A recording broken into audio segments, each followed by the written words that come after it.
start with distributions today, right?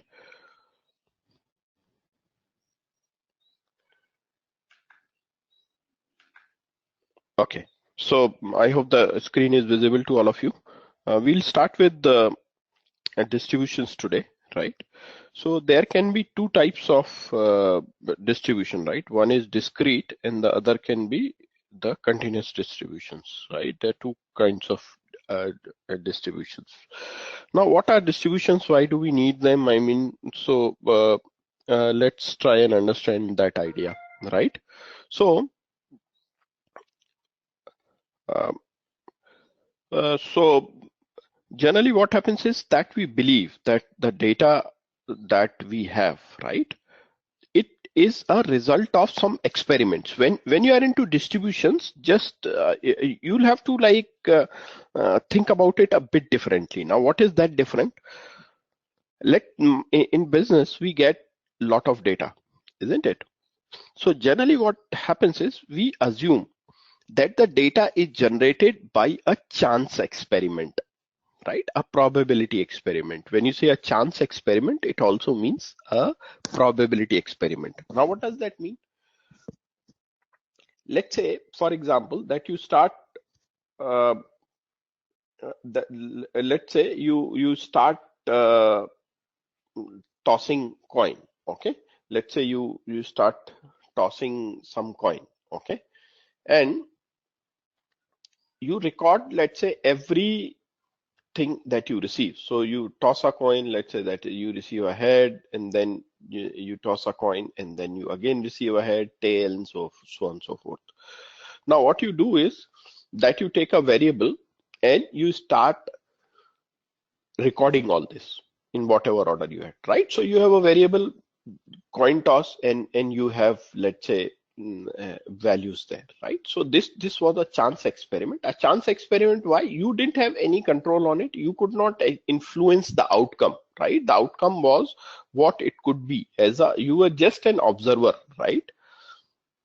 Similarly, when, let's say, you collect data on the earnings for there are people, and let's say you are doing some customer analytics or you are working in the credit card department, and you decide to collect data on the earnings. I mean, it could be salary. Let's say they are salaried people. So you try to collect data on the salaries of people, right?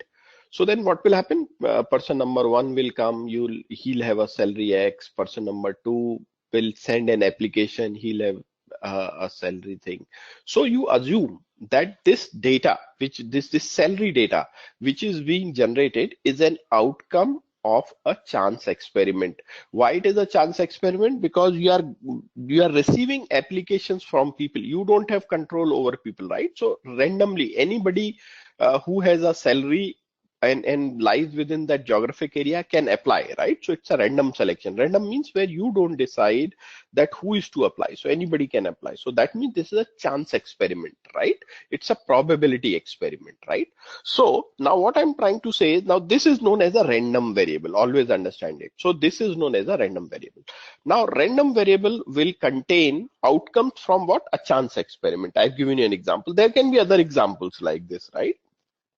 Salaries, this can be like, let's say, ownership of the business that we have, outcomes of some closer notes, or it could be, let's say, people who are coming for some kind of investment advice, anything. But it's all random. That is what I'm trying to say. And there can be an outcome that you can record in a variable. Okay. Now, these experiments themselves can be of two types, right? So the first one is known as the discrete random variable. As we said, discrete, when you say discrete, that means specific. Another thing for discrete is what? Specific. Not everything is allowed, right? So only specific values are out. So discrete random variable. So discrete, when you look at a discrete random variable, then what happens is that the spread, the nature of discrete is that you don't have a very big, let's say, spread of the data, right? That is what is a discrete random variable is, right? So That's why we say that countably infinite number of possible values. This is also known as countably infinite number of possible values. This is very, very important, right? That this is countable, okay? And this will have a bearing on our distributions later on. But just remember that discrete random variables are countable by nature. Though that may be a very, very large number. It may be 1 lakh, it may be 2 lakh, 1 million, but they are countable. You can count them. There is a chance that you can count it, okay? That's one very, very important thing, right? What could be the example? Example in number of new subscribers to a magazine, right? If you want to find out number of bad checks received by a restaurant, isn't it? Checks which bounce, number of absent employees on a given day. So all these are examples of discrete random variables. Then the second kind of variable is known as a continuous random variable. Continuous random variable means these are not countable in infinite values, right? Example, current ratio of a motorcycle distribution. Current ratio means these are all financial ratios. Current ratio is a financial ratio, right? So current ratio can be picked up from the balance sheet. So if you look the balance sheet of a motorcycle distributorship, you can find out the current ratio, right? Elapsed time between arrivals of bank customers. So when do the customers arrive? Percentage of labor force that is unemployed. So all these are examples of continuous random variables. Okay, so two kinds of variable, just remember that: discrete random and continuous random, and both of them are random variables, right? Random variables means they are an outcome of a chance experiment. We don't have control over that. It's chance. Every element in the defined universe has a chance to probably apply, to probably appear, right? That's what it means. We are not controlling who will appear or who will not appear, okay? Now, when I look, what is the distribution? So let's come to the fundamental thing. Now, what is the distribution? So we talked about random variables. Now, what are we talking? We are talking of a situation where we have this data in a column. Now, we can make a graph out of it, isn't it? So how do we make a graph? We simply do one thing, that we make bins out of the data. Let's say thousands of bins, right? We make thousands bins out of it. Whatever data we have, we make 1,000 bins out of it. If it is a ratio data, right? Then, and if I make bins, then what is going to happen? I'll have frequencies. So something like this will happen. Okay. So you'll see that something like this happening. Wait a minute. Let me just.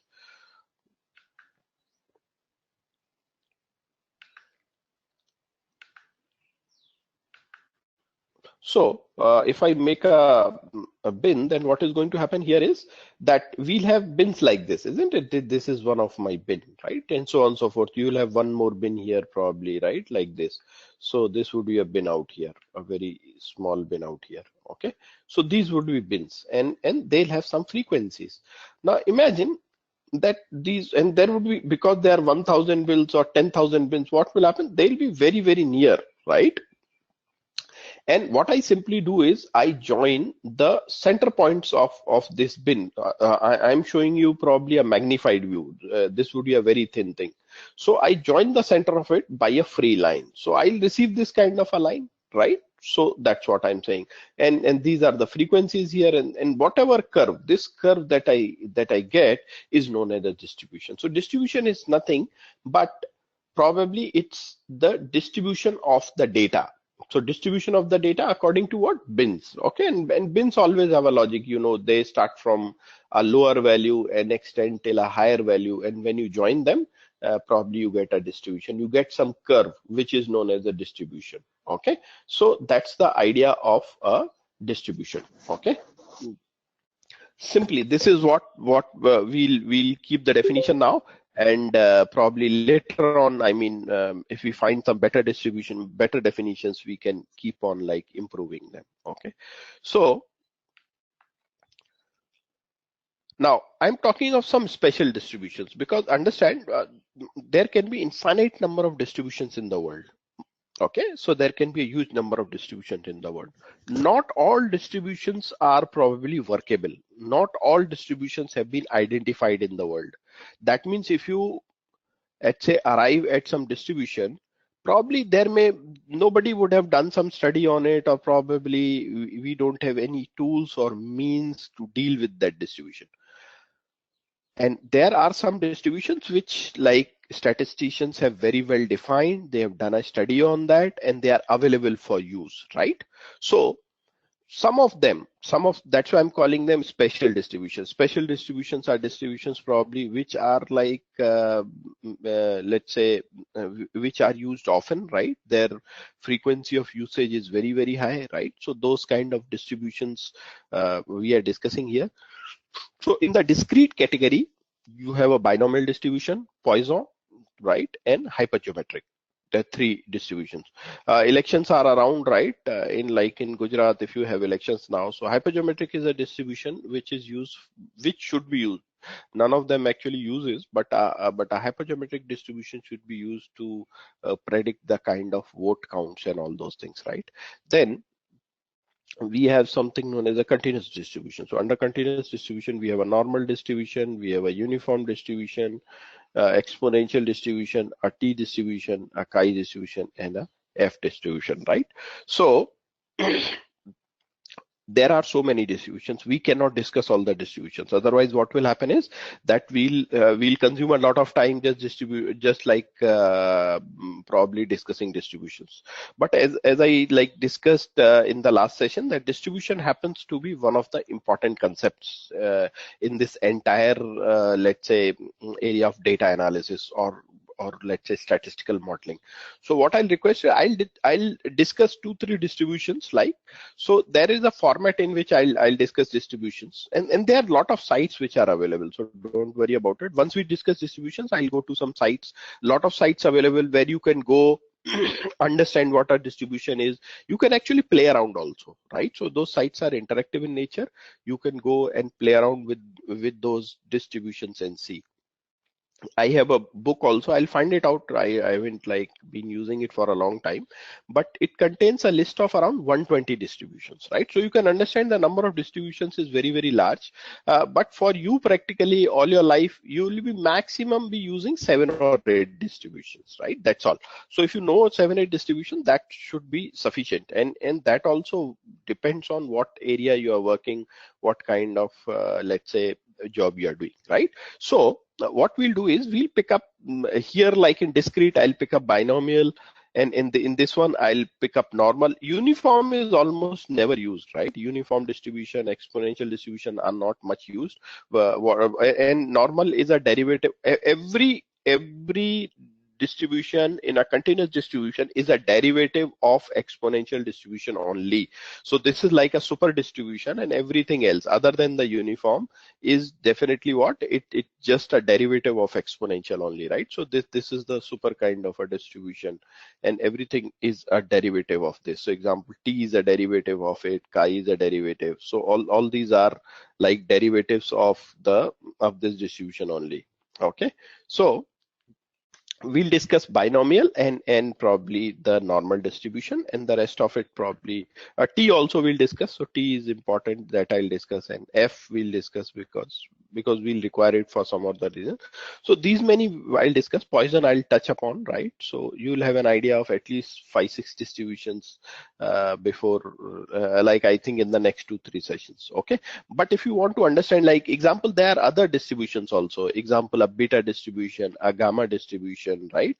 All those things are there. So if you are interested somehow, slowly if you become interested in all those distributions, you can start probably exploring them. It's a good idea to explore, never a bad idea. Okay, so let's start with discrete distributions. What are they? As I said, like distributions are nothing but it is about what? It is about a class and a frequency. Always distribution involves two things, class and frequencies. Now these classes, as I said, can be very, very large in number, or they can be limited in number depending on what kind of data we are handling. In a discrete distribution, the classes are well defined because there is no, let's say there is no decimal that we are using. Example, you can see here, right? So this is the data of the number of daily crises. So there is some place, let's say somebody is managing, think of an airport, right? Where people have to, there is a ground crew. What does that ground crew do? It every time a plane lands, they have to be ready. ready and waiting, right? And there's so many members, some helping to park the plane right at the right place, some staff member helping in getting the ladder right, and all those things, then arranging for buses, arranging for the pilots and the crew members to get down and all those things, right? So, and think of these guys, they'll be facing some other crisis. There are so many pieces that have to fall together, isn't it? The food thing has to come, the luggage thing has to work, isn't it? There are so many pieces that start working when, as soon as the airplane is about to arrive. They know it in advance, they are waiting, and they time it so well that as soon as the plane comes, they are ready and waiting there. You never have heard that a plane standing on the tarmac or the runway just because probably their ground crew did not arrive, right? So that seldom happens. So, but whatever this happens, there would be some or the other crises that are happening, let's say. So somebody counted them: 0 crisis, 1 crisis, two crises a day, right? Then 3 crises a day, then 4 crises a day, or probably the 5 crises a day, right? Let's say, okay. So these are the kind of let's say crises probably that are probably happening here. Okay, so the chances of that no crisis happened, and what have we done? What is the probability? Probability is also known as relative frequencies. Always remember that, right? So probability and relative frequencies are the same thing. So probably let me pick up the pen here.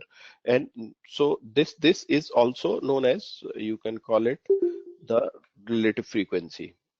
So the probability can also be called as a relative frequencies, right? So this is a relative frequency.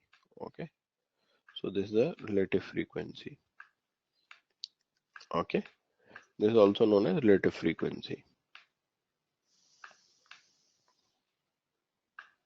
Okay, so, and what is frequency? This is related. What is relative frequency? Always remember, it is the individual frequency of an observation or a bin. When the data is continuous, then we have bins, right? We don't have individual this thing.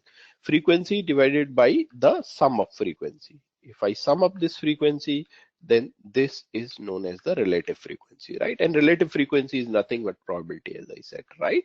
So probably if the sum would have been 100, assuming the sum would have been 100, then the individual frequencies will become 37, 31, 18, 9, 4, and 1, right? So this is what is going to happen. Okay, now I can plot this also. Can you see this? So I can write it in form of a table, and this table I can convert into a graph also, a very simple graph, right? So what have I done? Number of crises I've written here. Here I've taken probability. This thing I've taken as probability, or you can call it relative frequency. So the y-axis is reserved for frequency or relative frequency. Just keep that in mind. And what are we getting here? I've just plotted them, right? So this thing has been converted to this form. That's all. Right? And look at these white spaces here. This white space doesn't have any meaning here, right? Because there is no observation between 0 to 1. This is why this is known as discrete, because you have a value here, then you have a value here. What about this space in between? Nothing. We don't have any values here, right? This white space, this white space, this white space. So these are spaces of no existence, right? This doesn't exist. You can't have a crisis, 3.2 crisis, right, in a day.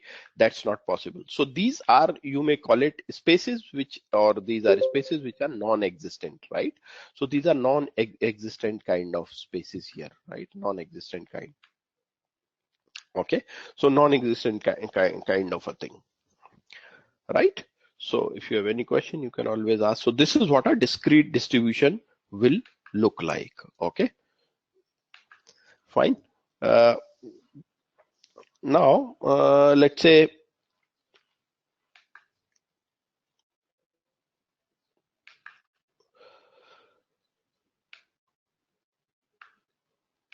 now this was fine. There would be we are talking of distributions, so there would be some kind of restrictions. So we are only yeah. Vijay here. Can you give me one more example for discrete distribution, just to understanding more clarity? So can you give, because right now we discussed about the crisis. Just to give an example, that's enough for me. Okay, so you want an example of a discrete distribution, right? Yes. Okay, so yeah. Okay, sure. So we can definitely take an example. Okay, so let's take one more example and say that let's say we take a example of number of cars crossing. Let's say number of cars crossing from there is a crossroad, right? So there is a crossroad like this. Let's say this is the crossroad, and if it is a crossroad, it will have at least two directions. So this is the north-south direction. Let's say we are assuming straight directions. So this is the north-south direction, and this would be what? This side it should be east, right? I think I'm right? And this side we should be west, right? So let's say we are interested in the cars which cross from south to north. Okay. So this can be the number of cars which cross from which direction? South to north, right? And then you can have a probability of that. So what do you do?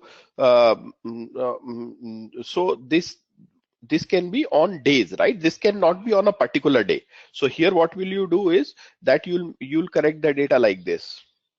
Probably this is a bit oblique, but so I'll make a table like this. What will I do? I'll write here the day number. Let's say on day 1. Let's say this is my day, and this is what I have. This is my number of cars, right? Number of cars here, right? Number of cars. Okay, so day 1 I monitored, and they are all these cars are crossing from south to north, let's say. Okay, otherwise we have other directions also. North to south can be a direction, east to west, west to east. So day 1, let's say there are, and these are all in K, because let's say it's a big junction. So these are all in K, thousands, right? So these are all reported in thousands. Okay, so let's say it's all reported in K. So we have 2,000 cars that are reported. On day 2, we have, let's say, number of cars. It has to be whole number, right? So 3.1K, right? But when you expand it, it would be a whole number. Yeah. I'm saying 3.1K. Please don't take it to be a decimal, right? It's not a decimal. 3.1K, right? That's what I'm saying. Or let's say the third day you have another, let's say 101 cars or something like this. It's not K, but 101 cars, right? So now what can I do with this? I can convert it into a relative frequency right here. So how will I convert it to a relative frequency? I'll sum up this particular thing and divide the individual frequencies, and then what will I do? Of course, these number will become less than 1, isn't it? Because I'm dividing them by the total. I'm normalizing them. So if I normalize, they are going to become less than 100, and I'll get the same table here, right? The same thing I'll get here, and I can convert it into a similar kind of a so the number of cars which is crossing, it is like you mean to say it is fixed on a particular. Let's say someday, like let's say I start counting it today. Today is 2nd of December. I stand there and I count them. So today probably, let's say the car crossing would be 200, right? Tomorrow I come back again, and then I find may not be the same number. It may be 350 number. This is a random variable. Random variable means that the value may not be fixed. It may vary, right? So random variable. Variable means something which varies, isn't it? It's not fixed. Okay. Got the idea? Yes. Okay, right? Okay, good. So the values can vary. That's what I'm trying to say. Yes. So, okay. So now, when we are now, distribution can be anything, but as I said that we are only interested in special distributions, right? What are special distribution? Those distributions, when I say like I talked about it, I said that there are so many distributions which are possible, but we use this word special distribution, right? So we are only interested in some special distribution, right? So what are special distributions? Probably which have been studied. This is one. So when I say which have been studied, what does it mean? So do I mean that somebody made a table and a graph like this? You can make a table and a graph for anything in the world. So that is nothing special about a distribution, isn't it? So what is special is we come here. We are only interested in something known as a probability distribution function, right? So what are we interested in? Just something known as a probability distribution function. Okay. or in short, I'll call them PDF. We are only interested in PDFs, right? Always remember that entire statistics, entire machine learning, we are only interested in something known as a PDF. What is a PDF? PDF, this is the acronym, so probability distribution functions. So what are probability distribution functions? So we can have distribution functions and we can have probability distribution functions, right? Distribution function means anything, wherever you can make a table like this, the previous slide that I shown here, that is a distribution function. But if the distribution function follows some rules, then it will become a probability distribution function, right? So what are the rules that it follows to become a probability distribution function? That is like what we are probably let's say discussing here. Okay, so for a probability distribution function, the probability always has to lie between 0 and 1. This we know, probability cannot lie outside this boundary, but all the probabilities in the column should sum up to 1. Then only it is known as a probability distribution function, right? So we are discussing a discrete distribution right now. So if you look at this, if the probability is here in this column, if you sum them up, like you can check it here. If this is summing up to 1, this is a probability distribution function. And if it doesn't sum up to 1, then this is not a probability distribution function, right? And we are not interested in that. If it is not a PDF, we may not be very interested in the thing. So your probability distribution function should sum up exactly equal to 1, right? Nothing more, nothing less. Can it be 0.0001? No, absolutely not. Can it be 99.999? No, absolutely not. Exactly 1 is what we require, right? So let's take some example and understand. Example, look at this, right? So this is some function, let's say some imaginary kind of distribution, though you are never going to deal with such small distribution functions. You'll have bit bigger.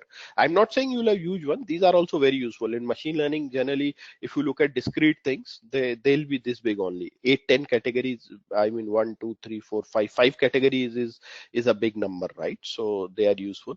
So you have this number and you look at the probabilities. So you see here it sums up to 1. So what is this? This is a probability distribution function because it meets two things. None of the probability is negative. They all lie between 0 and 1. This is condition number 1. And the second condition is that it sums up to 1. So this is a probability distribution function. Okay. The values can be negative or positive. That's not a problem. But I'm talking of probabilities. The probability should always lie between 0 and 1 only. And they should sum up to 1. Now look at this. Here also the sum is 1, but there is a problem. This is minus 1, minus 0.1. Minus 0.1 cannot be a probability. So this is not an example of a probability distribution function, right? So this is not an example. I'm crossing it. This is not an example of a probability distribution function. Here, okay, they are all positive. Condition number 1 is met, not a problem. But as soon as you sum it up, then what is happening? This is coming to 1.2. So this is again not an example of probability distribution function. Do we understand this? So probability distribution function, this has to sum up to 1. They all have to be positive. These things have to be once again. Yeah, please go ahead. So the number of cars which is crashing from south to north we discussed, right? So in that case, see, that is the number of occurrence, right? So how you are relating here the probability function? Okay, so let's say coming back to that example, okay. So we are interested in modeling days and frequency, right? So our variable is the number of cars crossing on a particular day. So this is 1, this is day number 2. A week will have 7 days, right? So let's say a week, so 7 days. And then what is going to happen? You'll have some number of cars here, let's say 3,000 or something here, right? Let's say I'm taking a smaller number just to show you 41, let's say, so on and so forth. And here I have 58. Okay. So this is what. Now what will I do? I'll take a summation of this. This would be the summation of this sigma f, right? And then what do you do? This sigma f you'll divide by the individual values, isn't it? You'll divide them by the individual values. Okay. So let's say this sum is, I'm just assuming, let's say this sum is 1000. Okay, just to keep the number simple. It may be anything else. Okay. So let's assume that this sigma f, when you add it, it comes to 1000. then what happens? This would be how much? This would be 0.03, right? This is 0.03. This is going to be 0.04, something like this, right? Isn't it?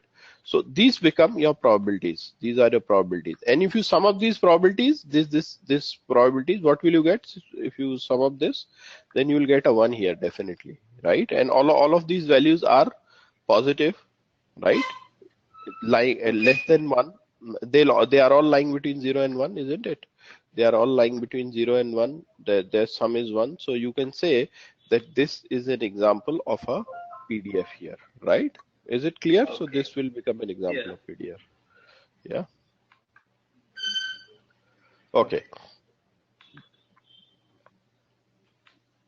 So now, so we have understood discrete. This is what it is. Now, always understand before you focus on this slide, always remember all distributions are defined by something known as parameters, right? See, right now I've told you the distributions from a point of view of a data, right? Understand there can be multiple views of understanding things. Always remember this and always cultivate this habit, right? People have a very unidimensional way of understanding things. The best way to understand a thing, understand there can be many dimensions to a thing, right? And that is what experience teaches you. That's the difference between an experienced data scientist and a non-experienced data scientist, because an experienced data scientist will always look at a multi-dimensional view. He knows that there would be multi-dimensional views into something, right? So one dimension that we have seen is that you can look at it as if this is about a data collection, right? It's about data, it's about a set of data that we have collected. The other dimension that you can look at probably in distributions is, because these are curves, right? They are all curves. And we all know, like some basic calculus, all of you, if you remember in 11th and 12th, you will have gone through in engineering also, because I think all of you have some kind of a technical background probably. And so all curves have some kind of equation, we know it, isn't it? And distributions are curves, don't forget it, right? So if they are curves, then what is going to happen? One, they should have a mathematical equation. We should be curious to know what kind of equation they have. They'll have a very complicated equation also, right?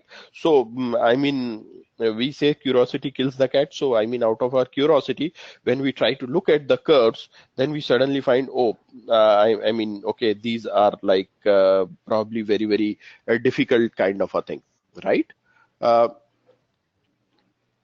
And when you can work on these curves, you can find out, like generally when you have a curve, you can find out the center point and all those things, isn't it? Some center point, something like that. I said moments, right? You can find out moments or something like that. Okay. So distributions.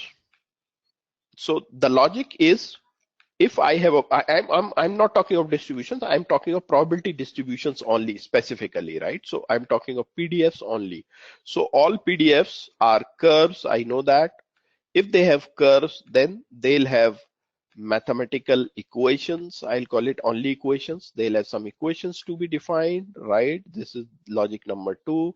And because they have equations, so then what happens? You have seen that all your equations are parameterized, right? Example, you say fx, right? Fx equal to this is, let's say, some distribution you have. Fx equal to what?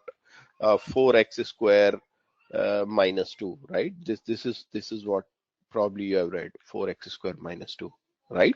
So fx equal to 4x square minus 2. This can be a distribution. Okay, so it has a equation. So this is a equation. So PDFs will also have some equation, probably, if not like this, but something else. And from this equation, we can derive some values which define a distribution, right? So they are known as parameters, right? Always understand. Also, the logic that I'm building here is 3 things. So your probability distribution functions will have equations, and probably you can find something known as parameters also from that. These equations, if they are known, you can derive parameters out of it. So this is the flow. Always, whenever, let's say we are only discussing 2-3 equations here, not sorry, 3 probability distribution functions. But let's say your job for some reason, and when you become experienced in this area, then what will happen is you'll try to know more distributions, isn't it?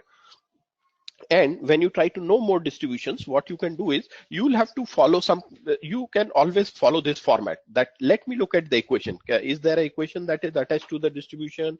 Then you can say that, okay, if there is an equation, then can I know what are the parameters? So I'm talking about parameters for a minute. Generally distributions have parameters.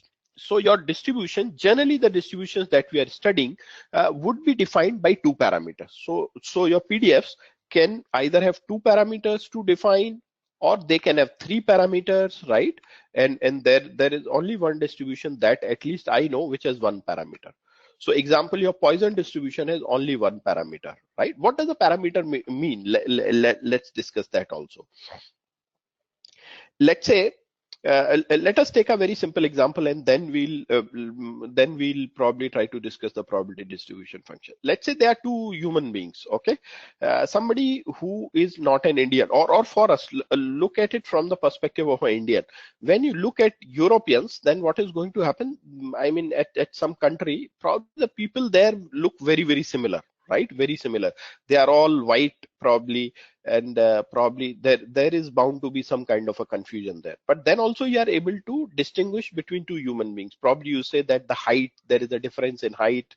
If the heights are also same, you may say that the probably the face cut is long, oval, round, whatever you may say. You may say that the eyes are bigger, smaller, nose is bigger, smaller, some kind of things, right?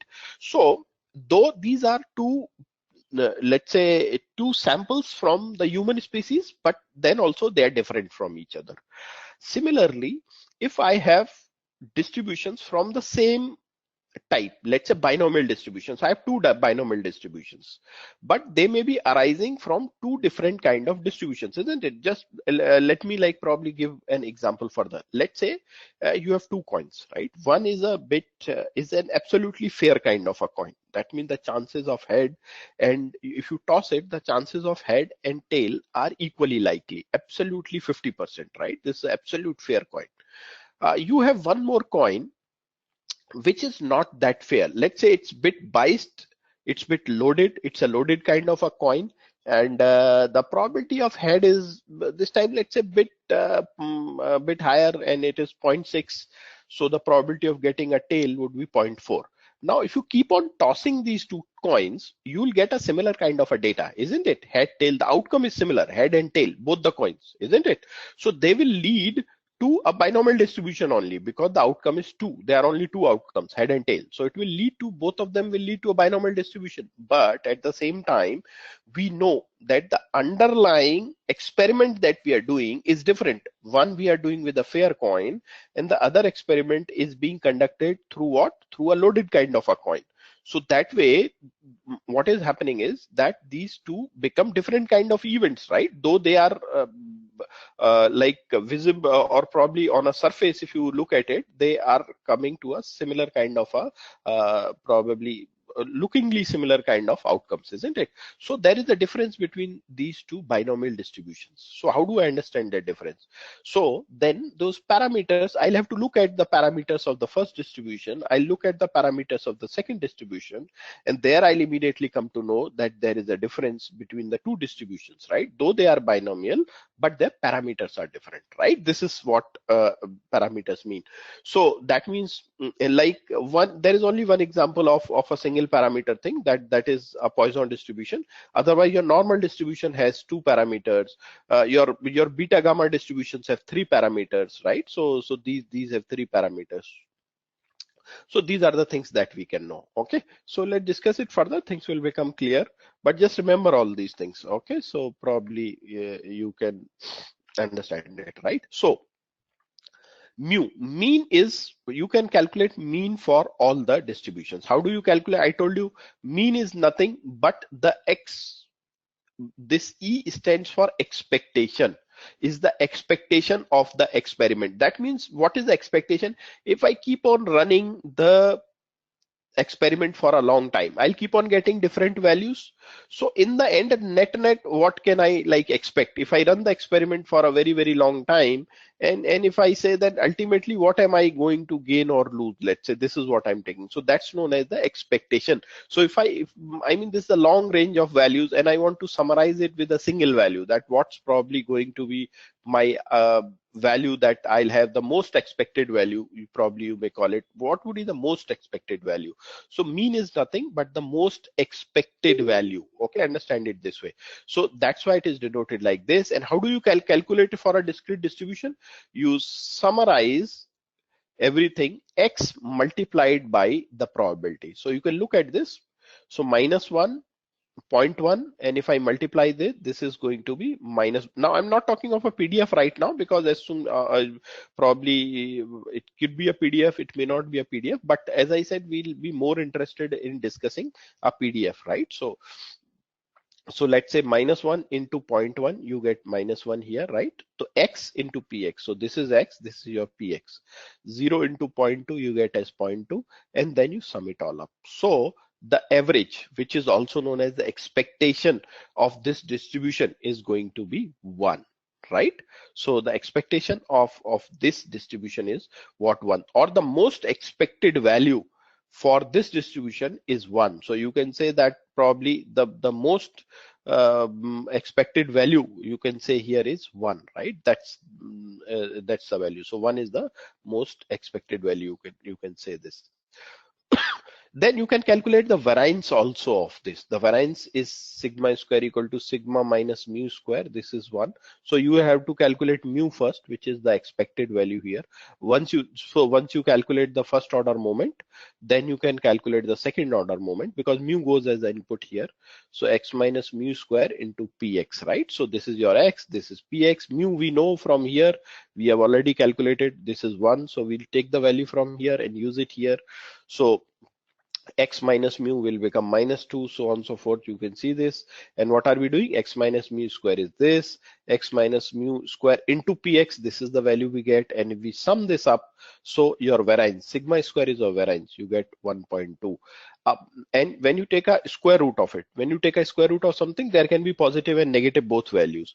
So a positive square root of standard deviation is known, the variance is known as standard deviation. So your standard deviation is 1.1. So for this distribution, we have two parameters. What are those parameters? The expectation ex, which you call as mean generally, is 1. And then the second parameter is standard deviation, which is 1.1. So this distribution is characterized by two parameters, mu and sigma, and we have two values for them, 1 and 1.1. Now, if this value of mu, let's say, becomes 1.1, then we have a similar, the distribution is from this family only, right? This particular family only. But because the parameters change, that is why that is an outcome from a different experiment, right? A similar experiment, but with different settings, with different parameters. I give you an example. You toss a fair coin and versus you toss a coin where the head is little bit, let's say, loaded in favor of the head, right?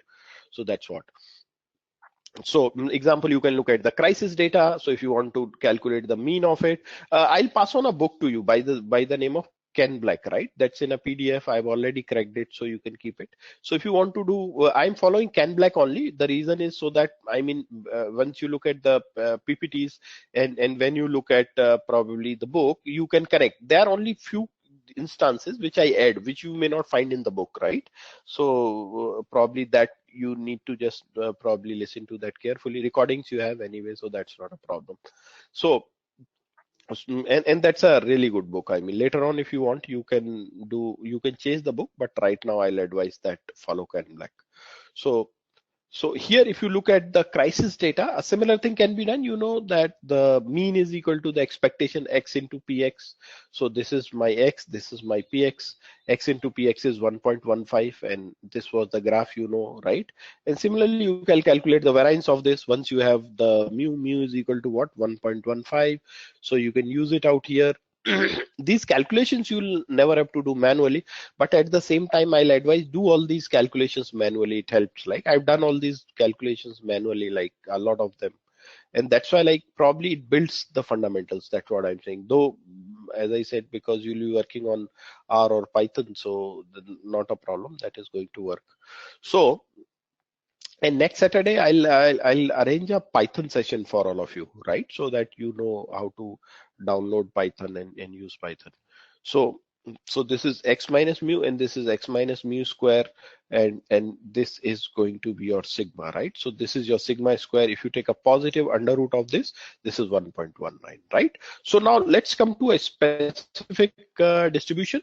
And as I said that all your distributions are a result of some kind of a trial that is happening, some kind of a experiment that is happening. Experiment means trials, isn't it? When you conduct experiments, you conduct a lot of trials, right? That is the idea, and that's where data is generated. So trials, experiment involves trials, and trials generate data, and that data is available to us, and from that data we infer what kind of like distribution it should be. If I already know the experiment, then I know what kind of distribution should result. Example, if somebody tells me that I am tossing coins, then this experiment should always result into a binomial distribution only, right? Or let's say, let me give you more examples of binomial distribution. Let's say there is a exam center, right? There is a center where some exam was held and the results are announced, right? And there are like students who are going in looking at the result. Nowadays that doesn't happen because the results are available through SMS and all that thing, but I'm talking of, let's say, 5 years back, right? It's all of you would have gone to some center to look at your results, I'm sure, right? So you are standing outside this kind of a center, and what you have decided is that when somebody comes out of the gate, you will probably intercept that person and ask the results. So, and I'm assuming that the results are only two, either pass or fail. There is no third category. I mean, the third category could be waiting or ATKT kind of a thing, but let's say that that thing is not there. So somebody who's walking out, there are only two possibilities. Either the person is pass or the person is fail, right? There are only two possibilities, right? Nothing, no other possibility that is going to be there. Okay. So these kind of things are known as binomial thing, or probably they are patients who are arriving at a hospital, right? So a decision has to be taken whether they should be admitted to a ICU or not to be admitted to a ICU, right? Because ICU is a costly proposition, but at the same time, if life is in danger, a person has to be sent to ICU, isn't it? So that means, what is a bi means two, binomial. Nomial means that categorical kind of a data. So two discrete kind of outcomes are possible, right? That's why this is a discrete distribution. Only two outcomes are possible. You may call it yes no, you may call it pass fail, you may call it head and tail. There are so many that you can think of, right? So many. So wherever there are two situations. So experiment involves n identical trials. That means, of course, as I said, the number of trials are not infinite. You never receive infinite data in business. Do you receive infinite data? No. So that n may be a large number. Like in example, in big data, you may have a very, very large number, or probably something which is like a small data set. This n may be small, right? But the matter of the fact is that n is a number which is known, right? And when you conduct the trial, then you have exactly two possible outcomes. Here we'll call them success and failure. Please don't take success and failure in the literal meaning, right? We are just labeling the two outcomes as success and failure. So for example, head can be a success and tail can be a failure, or vice versa, right? But we are just saying that there are two outcomes, and these two outcomes we are naming as success and failure. Now in some cases you may say pass is success and fail is a failure, or it could be the reverse also, right? Depends what we are defining as a success and what we are defining as a failure. They're just two labels that we are putting. Now each trial is independent of the previous trial. That's very, very important. So when I'm tossing a coin, the outcome that I get on this trial doesn't depend on the previous trial. Now what does that mean? Let's say when I toss a coin, I'm just cooking up a situation, and that's an imaginary situation. Let's say when I toss up a coin, it becomes heated. And then because it becomes heated, so let's say one of the edges becomes more heated. So when I toss it the next time, then what's going to happen? It's not going to be a fair kind of a coin, isn't it? So that kind of a thing. So here we assume that the past history memory is lost. The past has nothing to do with the present, right? It's independent kind of a thing. So P is the probability of success on any one trial, and Q is the probability of failure of any trial. If you take the example of the fair coin, then P will be equal to 0.5 and Q would be 0.5, right? And P plus Q should be 1, isn't it? Because either you'll get a head or you'll get a tail. You are bound to get either a head or a tail. So P plus Q is going to be 1. Very, very simple, isn't it? And if it is a let's say it's a loaded kind of a, or if it is a biased kind of a coin, then let's say P is the probability of getting a head, and let's say that is 0.6, then the probability of getting a tail would be 0.4, isn't it? Because they have to sum up to 1. P plus Q has to be 1. You can see it here, 1 minus P always. And also P and Q are constant throughout the experiment. Now you cannot say that after 10 tosses, probably my fair coin has changed into a biased kind of a coin because of any reason. So these are assumptions, okay? And X is the number of success in trials. So you are doing n trials. Let's say you are tossing up the coin 20 times, n trials. So n stands for that 20. How many times did you toss the coin? 20 times. And what is the number of success? Success means the number of heads, let's say, and I'm talking of 12 heads, for example. So n trials and X is the number of success, right? And P is my, so there are three things that define this binomial experiment. One, the probability of success. If I'm saying this is a perfectly fair coin, then P would be 0.5. Let's say I'm tossing the coin 20 times, so n is the number of trial. This is the second thing. And the third thing is, what is the number of, let's say, success I want out of it? Let's say 12 successes I want, then what is the probability, right? So here generally, like this sampling with replacement, sampling without replacement, we'll talk about it later, but now let's move on to a binomial distribution. Is definitely probably binomial distribution is a probability distribution function, right? So if it is a probability distribution function, then there should be a probability function. So this is the kind of probability function. Or the curve, the binomial distribution will also will look like an inverted bell-shaped curve only. So what is the equation of that probability distribution function? It is factorial n divided by factorial x, n minus x factorial, p raised to the power x, q raised to the power n minus x. Repeating again, n is the number of trials, P is the probability of success, Q is the probability of failure. P and Q are related because P plus Q is equal to 1, and X is the number of success that you want, right? So definitely X has to be less than N. That's very, very important. Now, if I look, because, and I told you that what can I do with this? I can calculate the expected value or the mean value. So the expected value, we are not going into derivations, but these are all derived values. So when you get into classical statistics, you can actually derive this value, right? So, but here we are getting values which are already derived, and we say that mu is equal to N into P. This is like what we have.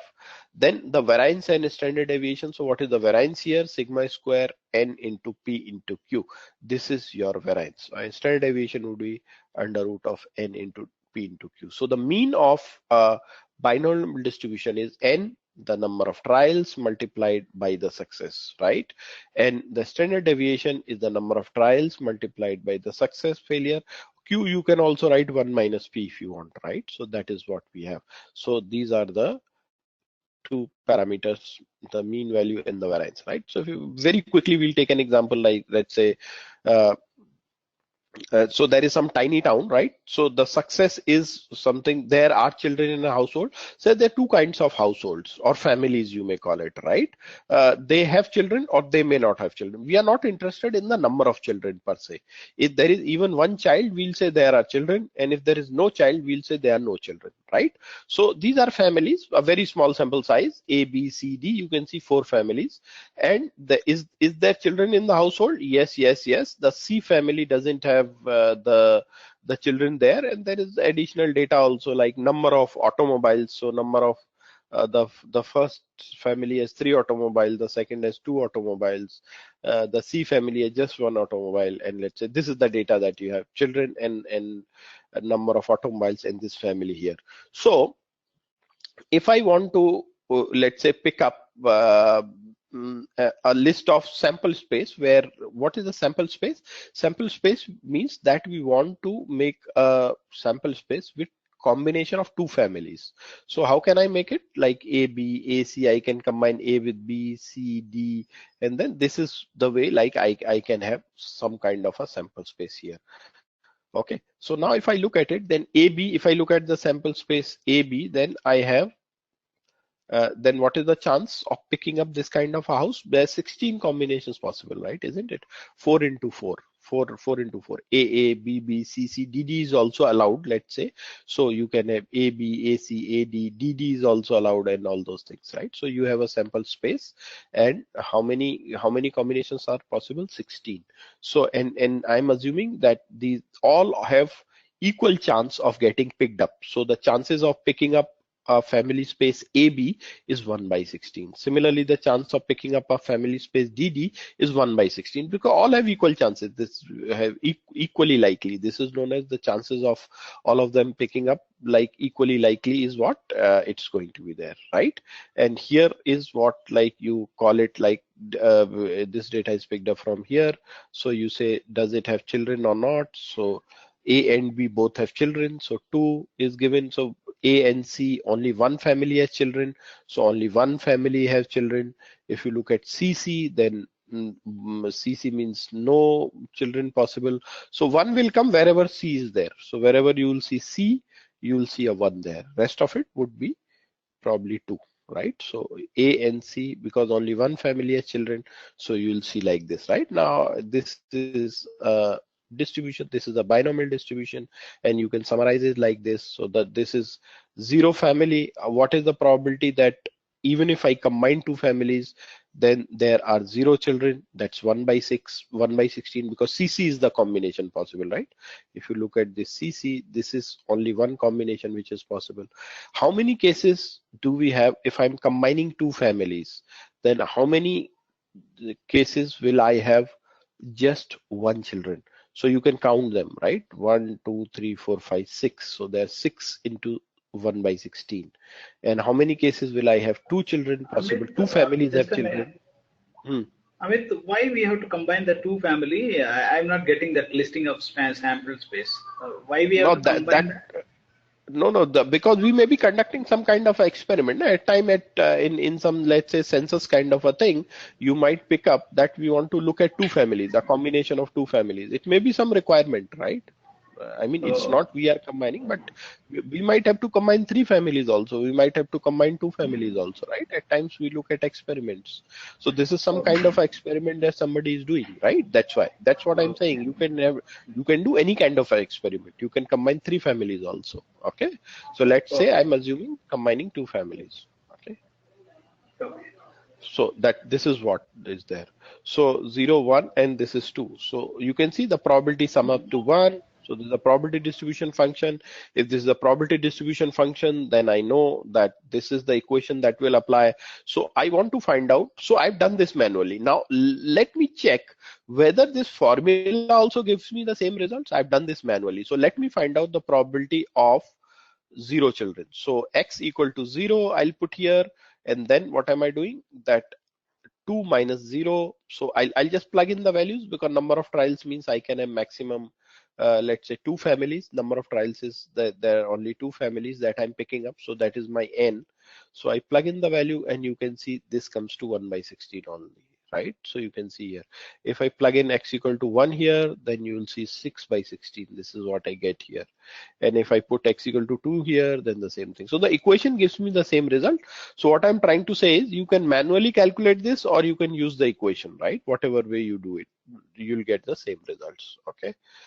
So or this is some example very quickly. So let's say there is some experiment that we are conducting. We are conducting it 20 times, n equal to 20. The chances of success, now this success may be, I don't know what kind of experiment this is, maybe but what I know is that there are 2 outcomes which are possible. the chances of success that I'm saying is 0.06. Let's say this is about a disease detection, okay, a cancer detection. So generally you'll see that the cancer patients nowadays, because the cancer has increased, so it's around 5-6% of the population has a cancer. That's alarming, right? Think of India, 5% of India, if you have cancer cases, then what does it translate into? Think of the numbers, right? So that's a huge number. So let's say somebody is doing a cancer detection and he pulls in 20 patients, right? And for the population, he knows that the 6% of the population has cancer and 94% of the population doesn't have cancer. So what we are trying to do here is, so my hypothesis is that I have got 20 patients, a doctor, that particular cancer specialist, oncologist, right? So that oncologist is examining 20 patients. Then what is the chance that two or less than two patients turn out to have a cancer, right? Ultimately, like common sense says that if 0.06 is the number of uh, probably number of people that have cancer, then 20 into 0.06. So that is how much number, if you calculate it, it will roughly like come to something like probably 1.2 or something. So 1.2% people should have a cancer, right? Ideally in this population, how many people should have a cancer? 1.2. But let's calculate the probability that if I want to calculate the probability of 2 or less than 2 what people getting a cancer in this, right? So what do I do? I'll have to sum up three probabilities, x equal to 0, because this is less than equal to 2. So probability of no cancer, probability of exactly one cancer, and probability of exactly two cancers. I can find out these probabilities. X equal to 0, I can use this formula. This is what I get. X equal to 1, this is the formula. This is what I get. X equal to 2, this is the formula. This is what I get. And I'll have to sum up all these three. So what do I find? That the chances of getting 2 or less than 2 cancer patients out of these 20 is how much? 0.8850. That's very high. I mean, there 88.5% chance that there will be 2 or less than 2 people who will have cancer out here, right? So this is how we generally use it. You don't have to do these calculations. As I said, these are for understanding. This is the older method. All your books had this binomial table. So what you had, n equal to 20, the trial is written here, your p are written here, 0.1, 0.2, 0.3. Now you may say if the probability is 0.25, then what do I do? So you can extrapolate, right? You can extrapolate, and these are the success. So if you look at this, you can directly find from the table. What am I trying to find? N equal to 20, p equal to 0.06, and I'm trying to find it for, let's say, x equal to 0, 1, 2. Let's say I find it for x equal to 0 first. So you can see this is your x equal to 0 here, and your probability is how much? 0.06. So 0.06 is not given. So what will you have to do? You will have to somehow extrapolate it and find that till 0.1 this is something like this, or you'll have to do something, right? Or so that's the way you'll have to find out. So extrapolation. But you don't have to use tables these days, so don't worry. Tables were like used when probably Excel was also not there. Excel can give you these things, and anyway all your R and everything gives you a direct result. So I'm just telling you these tables are available, but you are not going, never practically, if you ask me, are you going to use tables? No, you are not going to use tables. Okay. So this is how you look at it. If you want to calculate this, n equal to 20, p equal to 0.4. So n is equal to 20, your p is equal to 0.4, and you want to look at answer for x equal to 10, then this is your x equal to 10, and you get an answer of 0.117. Okay. But as I said, tables is something that you are not going to use now. Now let's look at the graphs. Every distribution can have a graph. So we'll have three graphs here. So this is n equal to 4. So your number of trials we have fixed at 4. And these are the different probabilities. Your p is 0.1 in one case. In the second case, your p is equal to 0.5. And in the third case, p is equal to 0.9. So let's look at the graphs. So when you have p equal to 1, then this is the kind of a graph you will get, skewed, left and skewed, right? If p is equal to 0.5, you will get a symmetric graph. Can you look at this? This is absolutely symmetric graph, right? Absolutely symmetric. And if you have 0.9 thing, this is similar to this only. It's a mirror image only, but skewed towards the right? So if you, what I'm trying to say is that your if you look at, if I join the midpoints of this, so this is the midpoint, so the drawing is poor, so this will look like this. And if you join the midpoint here, then what it is looking like, it is looking like this. And if you join the midpoints here, it will look like this. So these are the different shapes of your binomial distribution, right?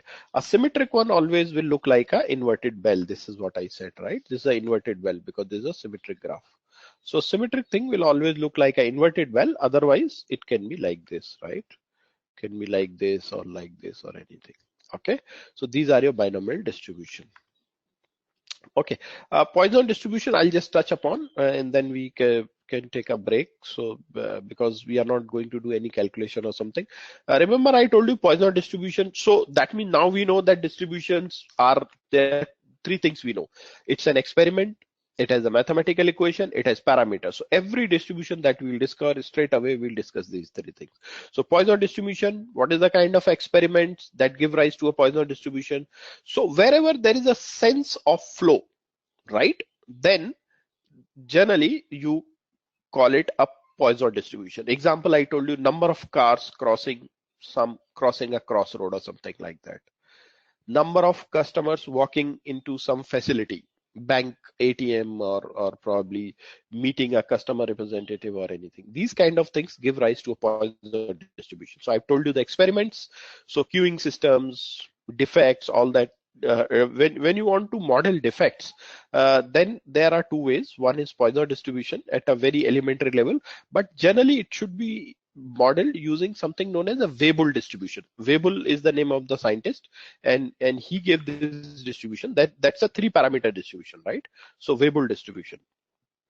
Generally, this is more accurate. The Weibull distribution is more accurate when you are trying to plan. Think of a facility. Let's say there is a facility. There is an IT park. Now that IT park, like example in Bangalore, you have this Manyata Tech Park, or there's so many tech parks, right, in Whitefield and all that places.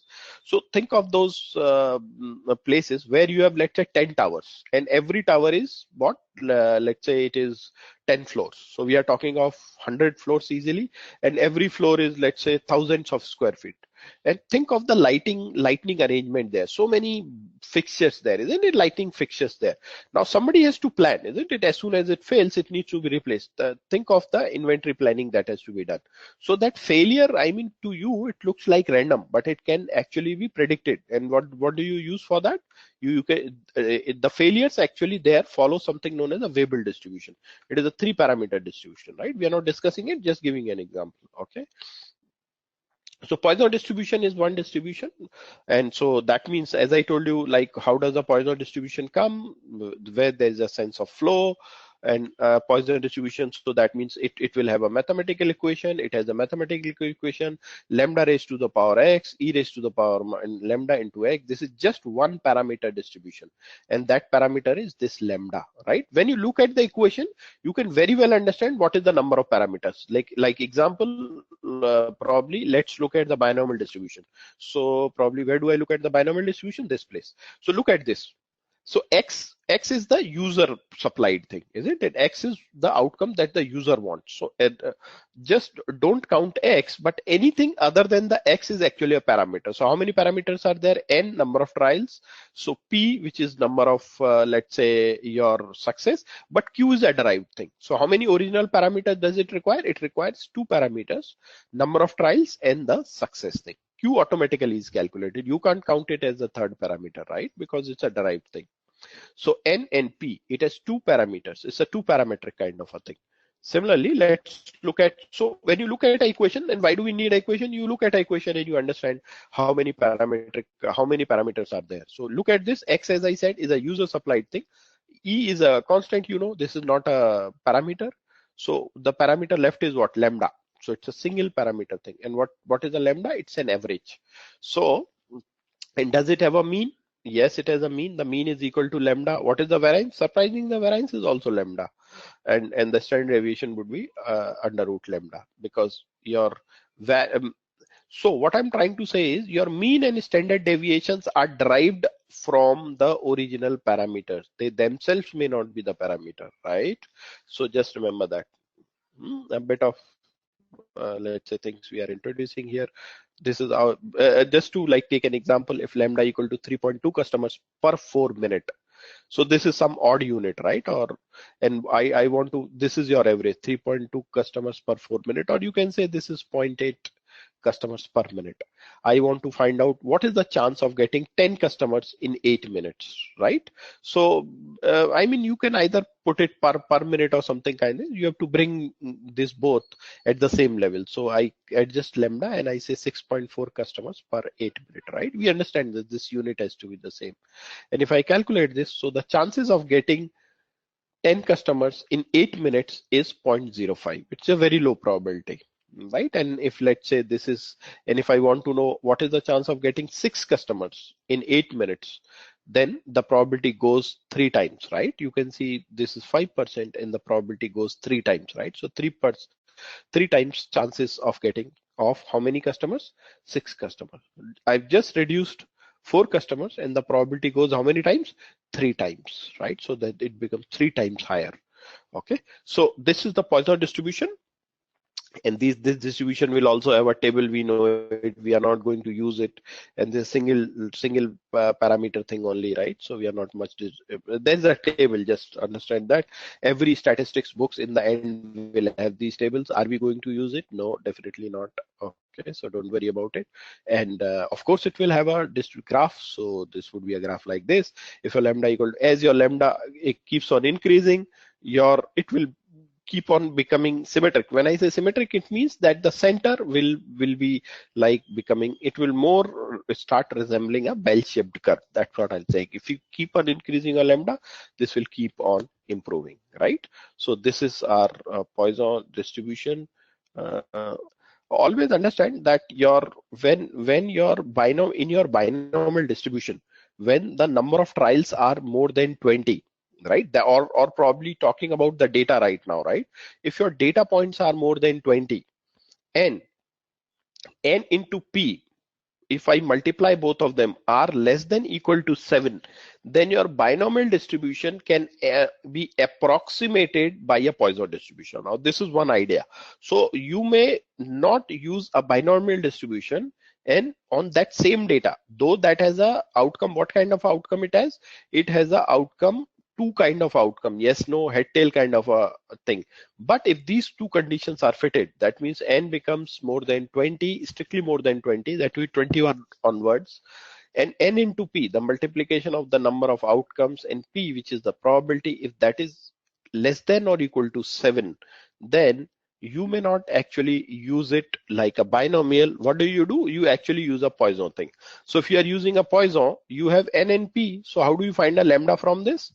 So lambda equal to n into p. So multiply n and p and take it as lambda and take the entire data as a Poisson data, right? Or take that, assume that distribution to a Poisson distribution. So I'm introducing one more concept. This is the idea of approximation. So one distribution can be approximated by the other distribution provided there are some conditions which are met, right? So I can use one distribution in place of the other distribution, or another way of putting it is that distribution tend to merge. They become similar at some point. So if n equal to, if for your binomial distribution, if the number of trials becomes very large and the n into p becomes very small, this will only be small when your p is very, very small, isn't it? And in, let's say this is 1000, when will, and if you want this to be less than 7, the p has to be really very, very small, right? Isn't it? So when the p becomes very small, and n into p is less than equal to 7, some people say 5 also, right? So this is relative. This may be 5 also. In some text you might find it as 5 also. So if this happens, then you are going to approximate a Poisson, a binomial distribution by a Poisson distribution, right? So approximation is possible. That's the idea we're taking. This is the, as I said, like the approximation, the idea of approximation. So one distribution can be approximated by the other. That's what we'll remember. So with the discussion of binomial and Poisson, we probably conclude our discussion on discrete distributions, right?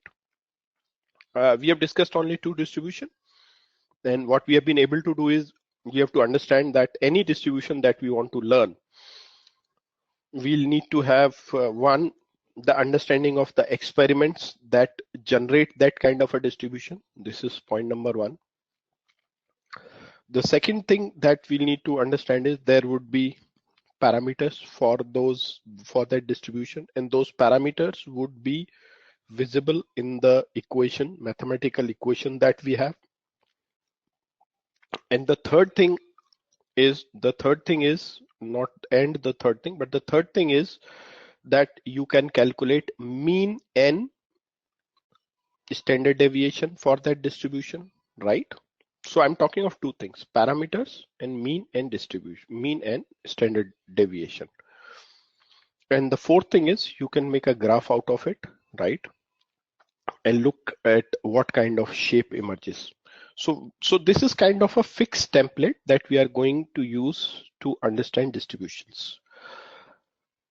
So for next time, there is one, let's say, assignment to all of you, that you all, we'll keep the template as this fixed only, but all of you try to work on this distribution. Like there is a distribution by the name of log normal distribution.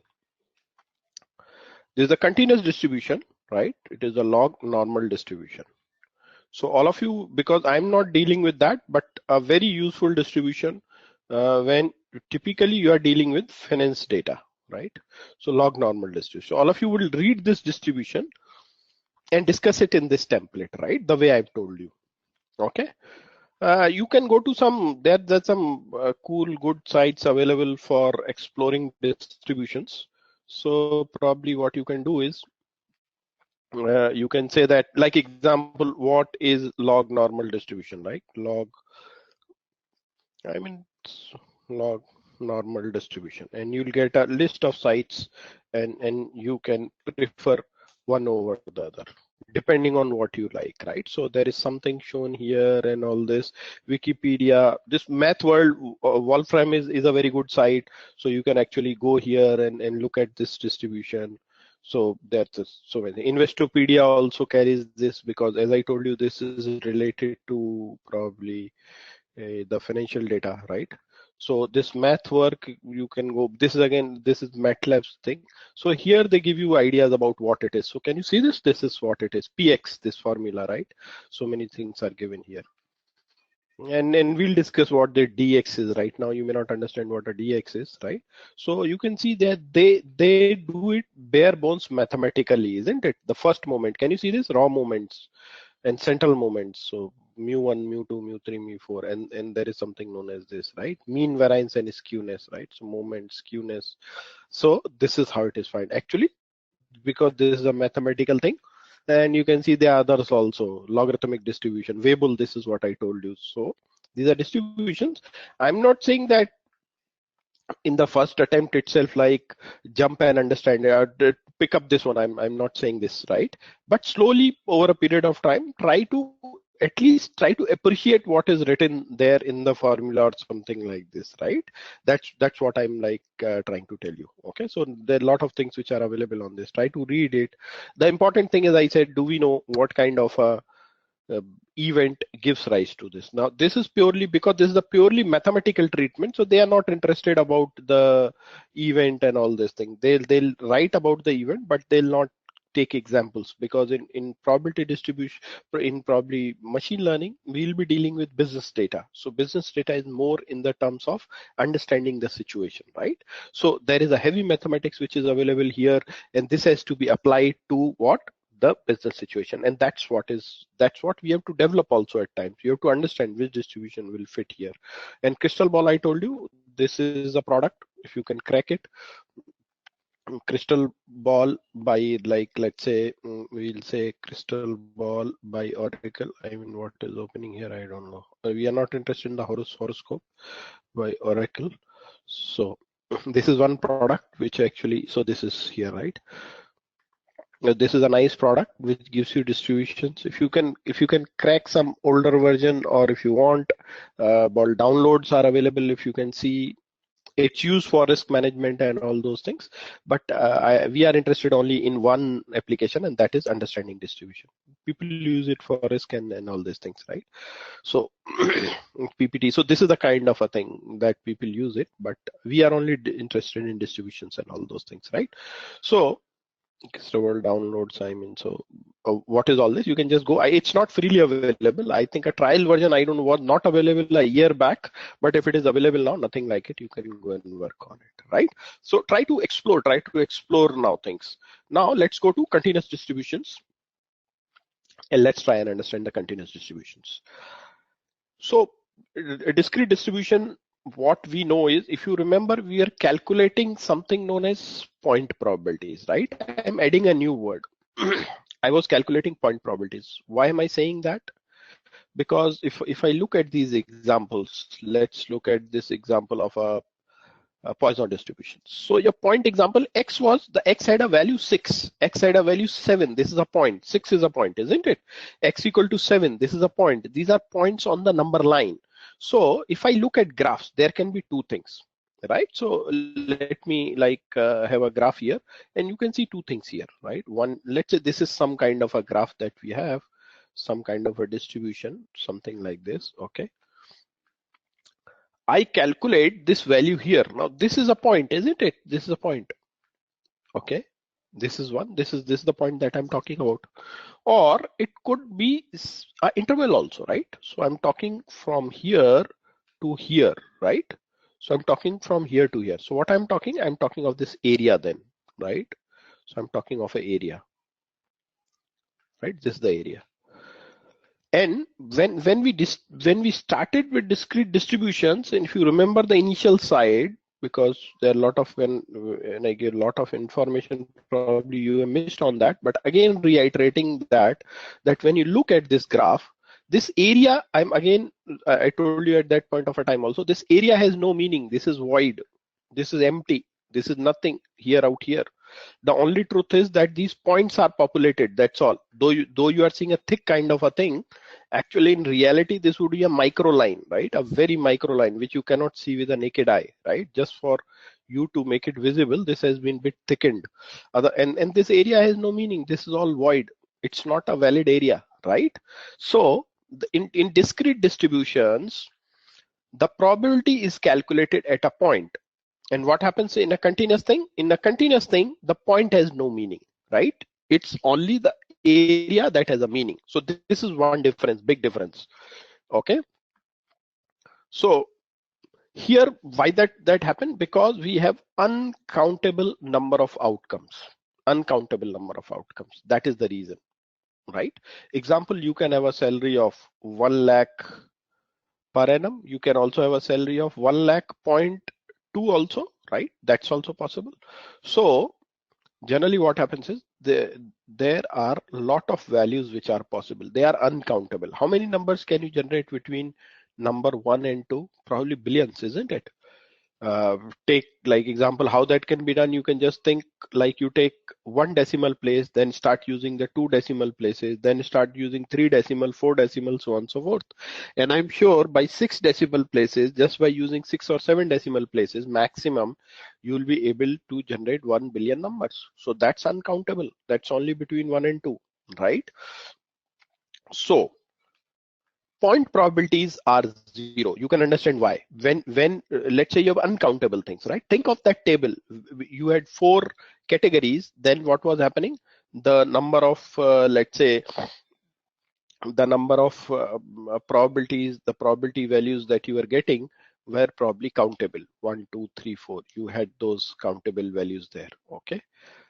But when your probabilities are uncountable, then your probabilities have a large number, then each probability will become almost infinitesimally very, very small, right? It would be very small, almost 0, isn't it? So that's the thing, because the probability has sum up to 1. Now if you increase the categories to let's say 1 million, then what will happen? Each point will have a probability which has no meaning, which is so small that no use even talking about it. So this is what we say, point probabilities are 0. So what is important is the range. We only talk about probabilities in a range. We don't calculate probabilities on a point here. Just remember this. This is the change. Am I audible? Yes. Okay. So, yes. So this is something like this. So we are talking like this. This is the curve, then not a probability distribution function. A Wavery thing cannot be a PDF. It cannot be a probability distribution, probability density function or probability distribution function. It cannot be a PDF, right? The Wavery thing. But let's say this is one. So what is important is this area between A and B. You can see there is a B written here, right? And there is a A written here, right? So this area between A and B is important, right? That is what is more important to us. So this area between A and B, okay? So this is A and B, okay? So this is important. Now we are talking of this. We never talk of probability at A. In discrete, remember in discrete, we are calculating all our probabilities at point A or point B. This is one difference. Rest of the things will remain the same. The only difference is what? Now we have to talk about an area, not a point.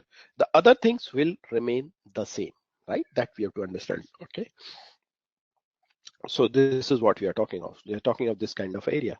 What is the chance that the value lies between? So we'll have a value like what is the chance that the value lies between? So final statistics grades lie between 40 and 60 marks, right? So what is the chance of that, right? So the marks in statistics will have a distribution, and probably it has to be a continuous distribution.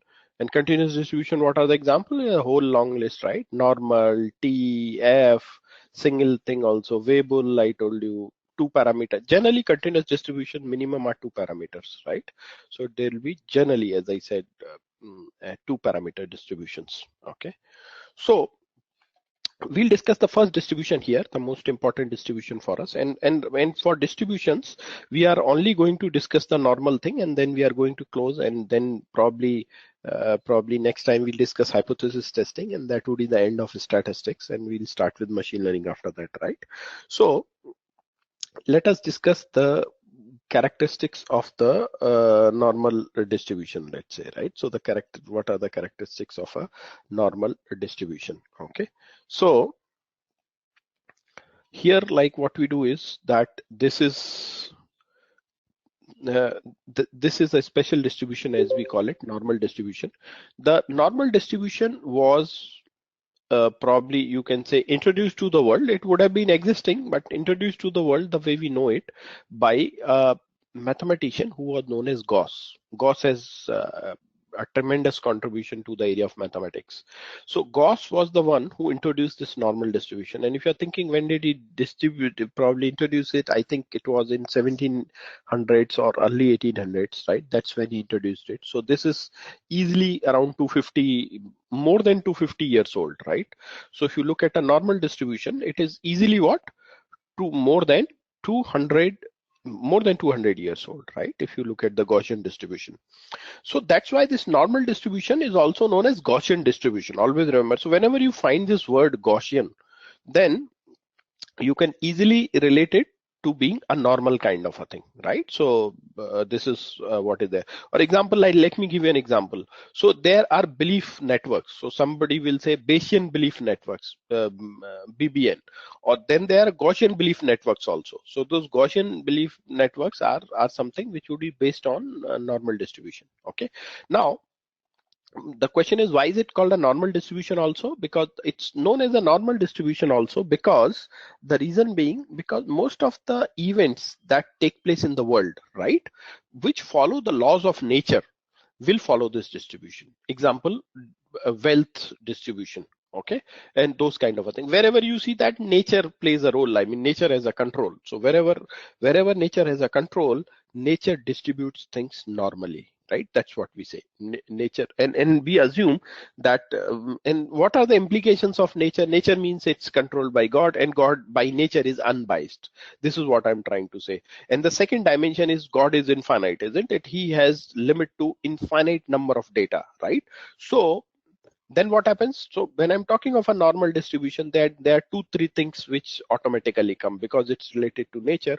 One, it is unbiased kind of a thing. The second thing is it's an outcome of a large data. That's the most important property. And in last, like this thing, if you remember the last slide that I closed when I was discussing discrete distributions, is that there is a chance of approximation, right? So one distribution can be approximated by the other distribution, and but there are certain conditions when this approximation can happen, isn't it? So for approximation to happen, there are certain conditions which have to be met. So now the question is, this is a larger question, because what will happen is generally our machine learning, whatever algorithms we use, they are found to work best when the data is normally distributed. So ideally what we want, our data should be normally distributed. But as I said, finding an ideal normal distribution is something, I mentioned it last session also, something that's a very, very rare event. So how come like we go ahead and probably do these analysis, even though in some of the algorithm, this is a strict requirement that your distribution should be normal. This is a strict requirement. Example in regression, that the first machine learning technique that we are going to discuss, right? So though that's a very, very strict requirement, then why is it that we go ahead and probably assume normality and then we go ahead? Because the law of large numbers, right? Whenever we have a very large data, then we assume that most of the distributions can be approximated. The word that I'm using is what? Can be approximated by a normal distribution. That's the theory. So law of large number implies normal distribution. So that is the reason that probably we go ahead and assume everything normal. So this is a universal kind of a distribution and we need to understand it.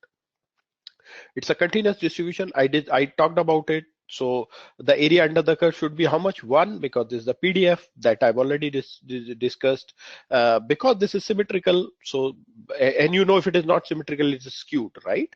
So half of the area is this side and half of the area is this side, right? And this hump is, if I draw a line from here, your mean, mode, median, all the three will coincide, right? So half is area is this side, half area is this side. This is the ideal normal distribution, or the standard normal distribution, as you may call it.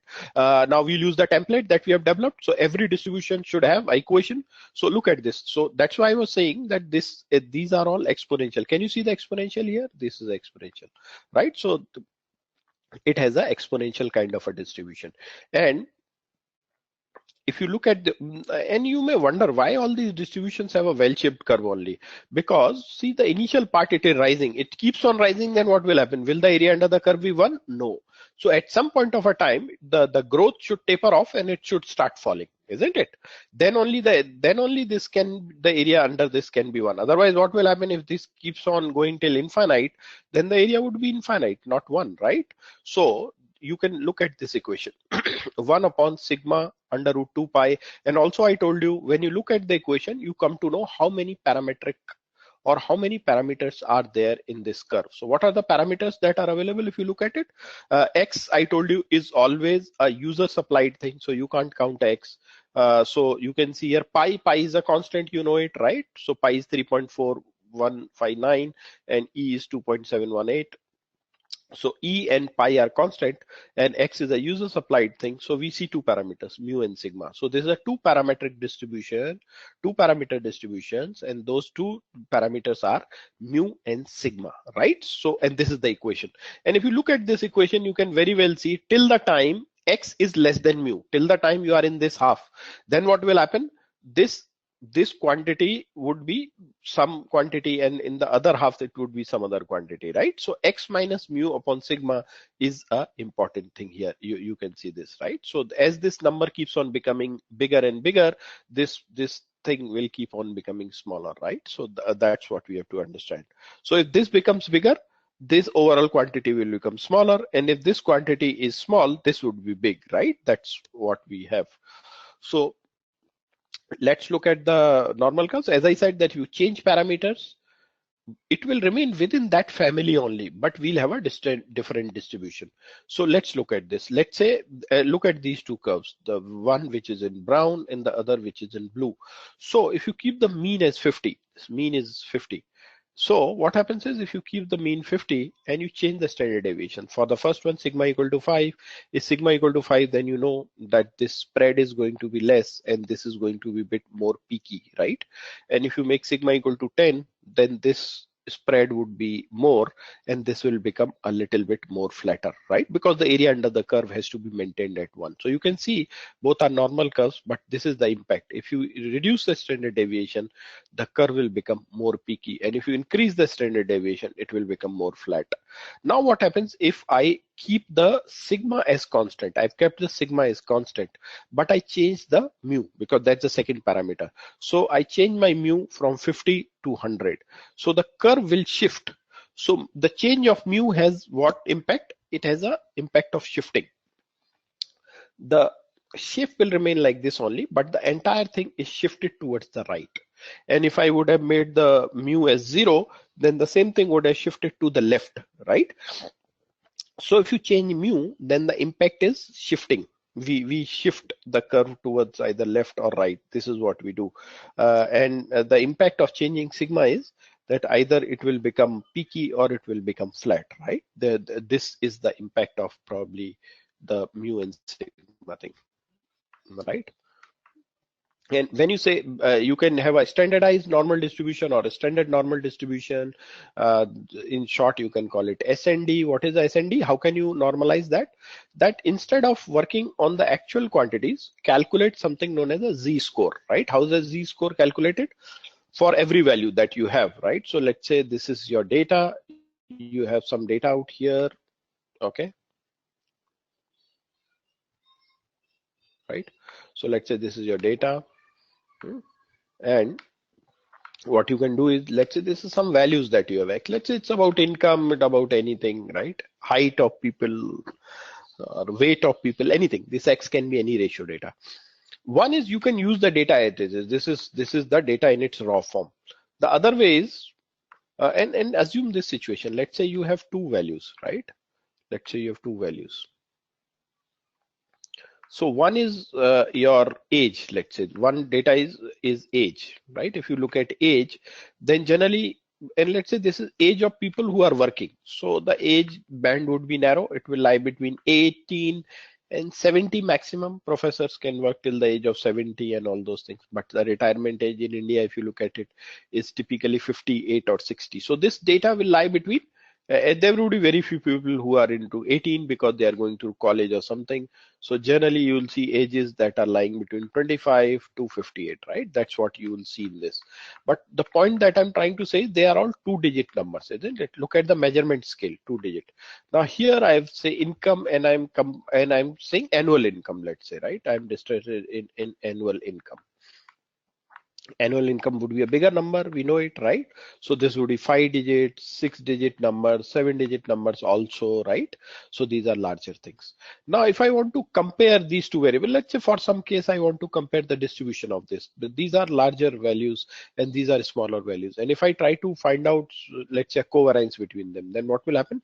These numbers are going to dominate and I'll not understand anything. So the another way is I can do what? I can standardize data. So what is standardizing of data? I discussed that last time.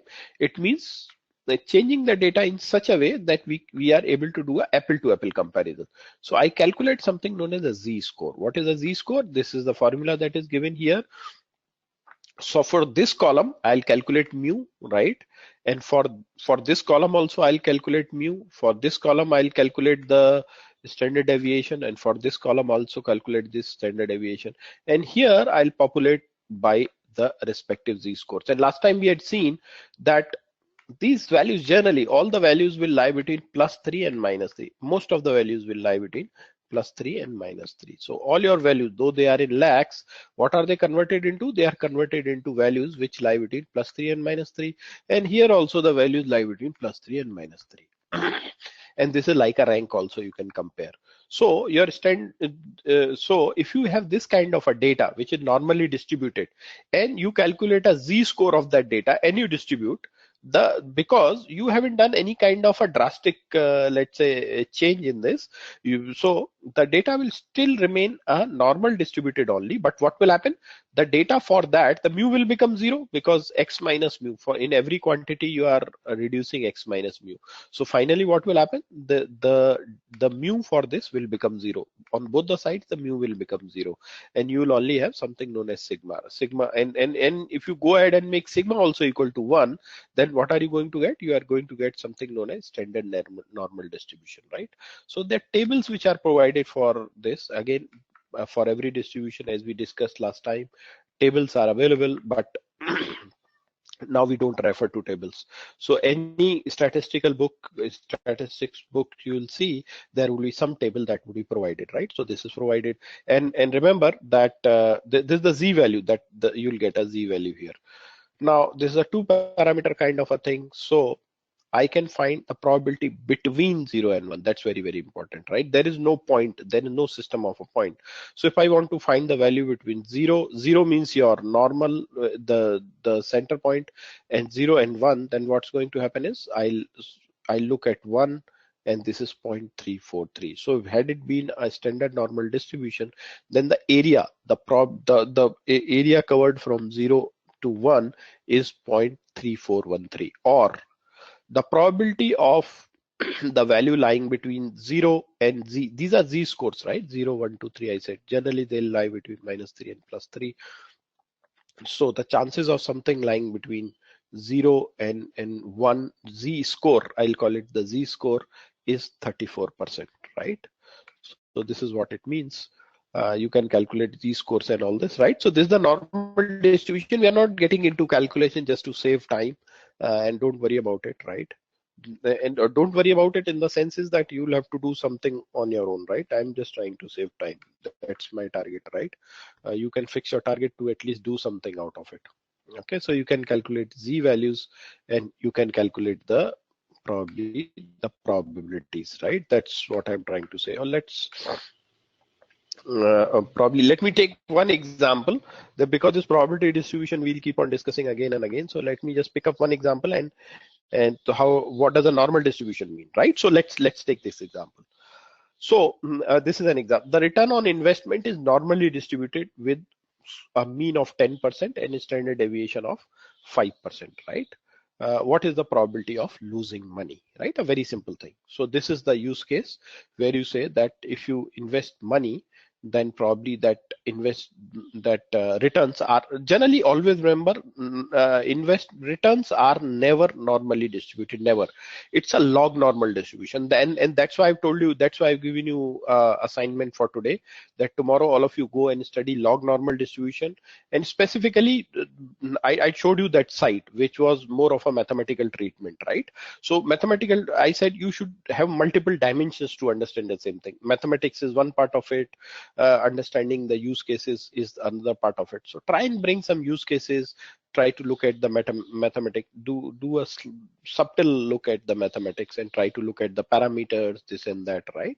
So you will discuss it next time. All of you will tell me your versions of log normal distribution next time, right? So let's assume that the investment that we have, it's normally distributed, but I told you generally it is not normally distributed, it is log normally distributed, right? So what is the probability of losing money? So when do you lose money? When you have your return, which is x. So the probability of losing money when x is strictly less than 0, right?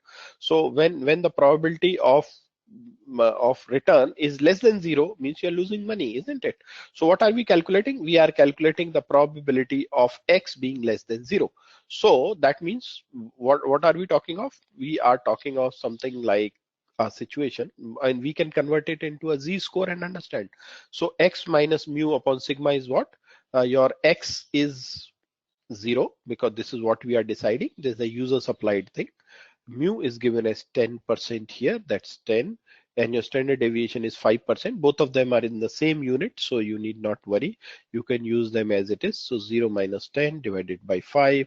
So we are trying to find the area where z is less than -2, right? And we know, what do we know? That the area under the curve from here, from the center point to till minus infinity is how much? 0.5.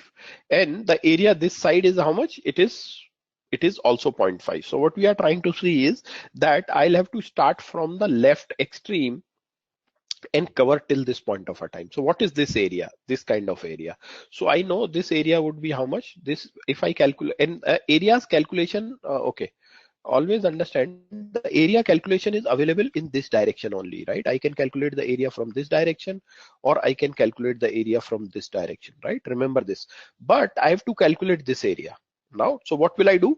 I know that the area from the center point to the entire extreme, this side, is how much? 0.5, isn't it? So if I calculate the area from this side to the extreme is 0.5, and if I calculate the area till this point, if I calculate this area, then you know what can I do? How do I find out this area?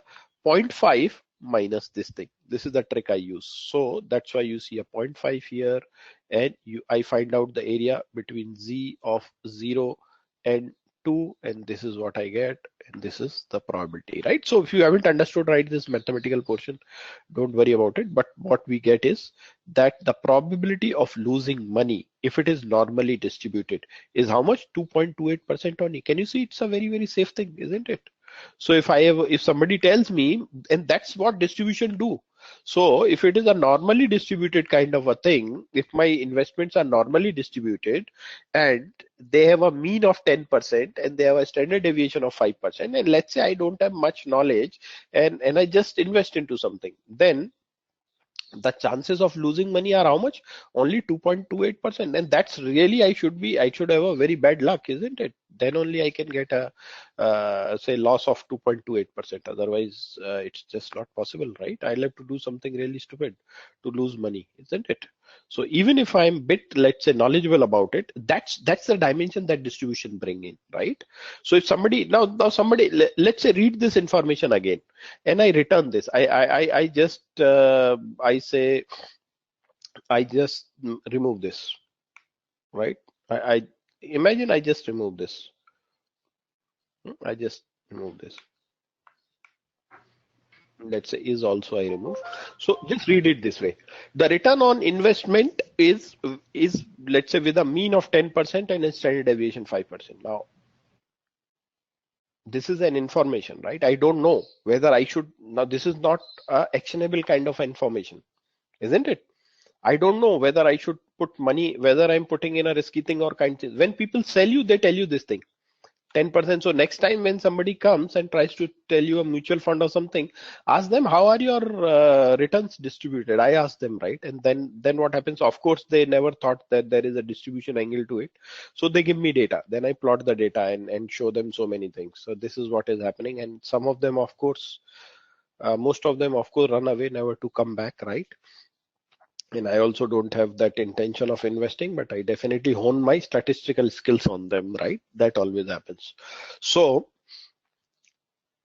if I give you this extra piece of information which is normally distributed, can you see the whole meaning changes? I come to know how risky this is, or how this, that's why distributions are important. So if you were asking like why are we have devoted a whole 2.5 hours on this business, so this is the reason, right? It gives you an additional thing. I know the chances of losing money are 2.28% only. So now if there is a financial consultant who has come, I'm not worried about his financial knowledge, right? I know that this instrument, this whatever this financial instrument product that he's talking of, inherently is a safe product, right? Chances of losing money are very, very minimal. Yeah. How did you get?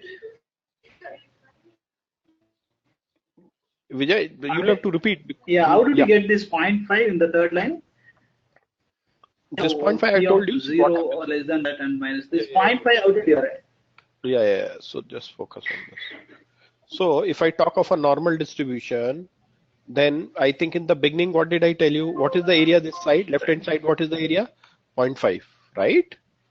We discussed this. This area is 0.5. And this area is how much? 0.5. This we discussed in the first slide, right? Right? 0.5. Now, the second thing, this is point number 1. Point number 2, I told you that your calculations are available from this direction.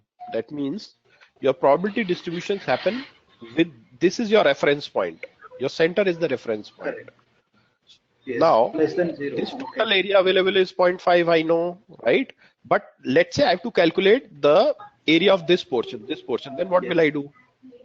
So I'll need to know the total area and I need to know this area. Then I'll have to subtract. Yes, That is the reason you have a 0.5 and minus here. Got it? Okay. Yeah, Is I it got clear, it. Vijay? Thanks. Thanks. Okay. So, Yes, yes. Fine. Thanks. okay. So this is what happens. So this is the normal distribution curve. You can play around. Okay. So statistics is right now not our focus, as I said, but I mean, this is not my focus. It should be your focus. Okay. So I'm not getting too much into it, but I've given a fair. If you have specific questions, you can always ask me. And my job would be over as soon as I pass this can black to you. You can read it and you can enjoy it, right?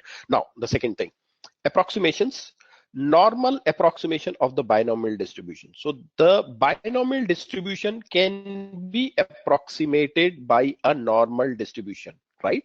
You remember mu in the binomial distribution was n into p and sigma was n into p into q, right? So if like these values become very less, then what you can do is you can approximate your binomial by what? By a normal distribution, right? So generally it is believed that if n into p becomes less than 5%, then you can approximate this by this, and your parameters would be mu and sigma. For normal, your parameters are mu and sigma. So this is what you can do, right? So what we have done today is we have covered three distributions. One, the entire idea of distributions that we started. We are only interested in probability distribution functions, right? Probability distribution functions, the area under the curve should be 1. And if I'm saying area under the curve, then there are two things I'm talking. One, it will have a mathematical equation. And if I integrate it from minus infinite to plus infinite, right? So the probably let me discuss some tidbits. For a continuous distribution, no, for a discrete thing, I'm always talking of sigma into something. If I do this, right, if I do this, it should come to what? It should come to 1 because they are discrete values. And this sigma thing always translate. If the values are very high, then what will happen? It will translate into a this function. This is also sigma or integration function, you may call it, from minus infinite to plus infinite. If I do this for our probability distribution function, which I'm writing as p, which is a function of some x, as I told you, x is always user supplied or a variable thing, this should come to 1 from a probability. So we are only interested in special kind of distributions which are known as probability distribution functions, discrete functions where you have point values, continuous functions where the point doesn't make a sense. It's the area, right? The area between two quantities that makes the difference, right? So it has to be that way. And probably when we are discussing it, I showed you a site. Log normal is what you are going to discuss. The other distributions which you may be interested and are useful are, like example, the beta distribution. You can read something on this. I mean, that all depends on your curiosity, right? So you can discuss that and you can read it and discuss it next time if you want. So I mean, it's all about how much you read, right? The gamma distribution and the template is going to be similar. Let's look at the mathematical function. Let's look at the parameters at least, right? And the use cases. Three things we are always into. When to use a beta, that's the question. Or when will you get a data which may be a beta distribution, right? So we need to discuss those use cases. When do we need, in what situations do we get a gamma? These are all three parameter distributions. So the distributions will have parameters. When you look at the equation, you can other than x, whatever is available are parameters. So you'll come to know that, okay, this is the parameter. I showed you some, you can go to some sites if you want. And that's also always good, right? You can probably in the initially you may struggle, but and I told you this crystal ball is there. Let's say you want to understand a beta distribution, right? So you can say what is a beta distribution, right? Beta distribution. Just say that now Google is so good, it understands what you are trying to do. So you can see some mathematical equations straight away here, right? Wikipedia is fine, but go to some other, probably I'll say better this thing. Statistics, how to, these kind of sites are niche sites and at times give you this thing. If nothing is available, Wolfram, this is a very good site for dealing with mathematics. I mean, very nice site. I mean, so you can see here they have also put something, statistics, how to. So what is a beta distribution? They tell you. So look at the distribution function here, right? So you can see how many parameters here? Two parameters, alpha and beta, right? Alpha, beta are two parameters, but these are composite parameters, right? Alpha and beta are with composite parameter. You can see beta, alpha, beta, the name of probability distribution or given here. So this would be a bit complicated, right? Not so easy. So you can see, you'll see some sign here like this. Can you see this? This is a kind of a sign. So that means this is a mathematical symbol. You'll have to probably use it, and there are a lot of like things which are written here. So I'm not saying that as soon as you read it, you will understand it, but probably always understand when you have complicated things, the way to learn is to make multiple passes. So you make the first pass, probably you understand 10% of it. When you make the second pass, probably you learn 50%. And when you make the third pass, you learn 80%. You never learn 100%. I mean, right? That's the beauty of it. So don't worry about the 100%, but just worry about probably knowing more than 50% so that you are not wrong. That's all, right? So this is what you can do about distribution. Useful thing, I told you, adds lot of value. And if you know about it, probably you know how much errors you are introducing. So for example, actually you require a normal distribution, but you are going ahead and doing a machine learning on a data which is actually log normally distributed. You know there would be errors in that, right? So probably then how do we work on it, probably, or what to do about it, that's we'll keep on discussing. Okay, but this is the purpose that normal distributions do. So I've discussed this from the requirement of a machine learning perspective. From a statistics perspective, more has to be done. That means lot of numericals have to be done. You try to do some numericals and all those things, but that is from a statistic perspective. Generally, when like institutes, wherever like I go as a visiting faculty, so wherever like people call me to teach statistics, then I do numericals there. But when people call me and they say that okay, machine learning is the aspect, then I never do let's say numericals. I discuss the way like I'm discussing it with this, because that is what I require for the machine learning thing. So everything has a context to it that you need to understand, and initially it would be good if you can, that's why I'm giving you this book. This will serve all your requirement. Lot of examples are given in there, lot of business use cases are given in this thing. So you, for everything, even for a normal distribution, where does it apply, for a let's say Poisson, where is it applied, and all those things, right? You generally pronounce Poisson, you don't read it as poison. Um, French generally eat away their last word for some reason, right? So you'll see, though they write a last word, but they don't pronounce it, right? So poison, it stops at O. Okay, so that's all for distribution. Just like try to assimilate whatever I've told, and probably I'll search this book Ken Black, and that would be available to you. All the PPTs I'll load, so that